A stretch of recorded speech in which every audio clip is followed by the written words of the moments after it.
Is called the Weaver-Barstow maneuver. So the Weaver-Barstow maneuver, we're just basically seeing if there's any leg length discrepancy, which can either be a functional discrepancy or a structural. This test is for structural leg length discrepancy. So to be accurate, you're going to need a tape measure. In our case, we're just going to eyeball it because we don't have a tape measure. Anyway, Jason, what I'm going to get you to do is I'm going to get you to put your feet up on the table, just flex your hips, and I'm going to get you to reset both your legs and your pelvis with some glute bridges. So some glute bridges 2 times. 1, 2. Okay, so we do this first to just reset all the pelvis. So make sure the pelvis is resetted so there's no functional leg length discrepancy. Now what we're gonna do, I'm gonna extend his knees.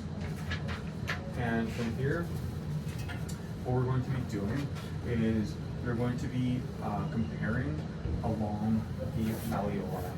So I'm just going to be checking for his malleoli, his medial malleoli here, to see if there's any discrepancy between his left and his right.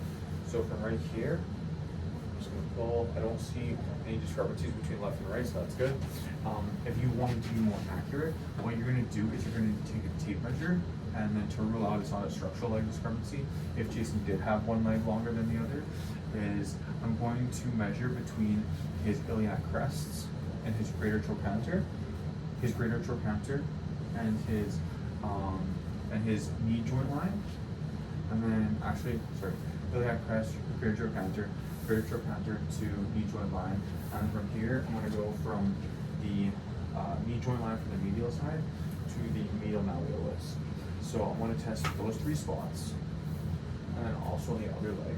And then if there's any discrepancies, that's how we would know that there's a structural leg length discrepancy, meaning you couldn't treat any muscles to do that.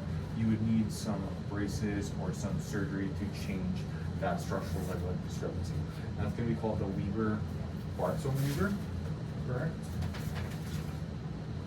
Weaver-Barstow maneuver. Otherwise, if everything is the same on those measurements of with the tape, then you would consider it as a functional leg length discrepancy.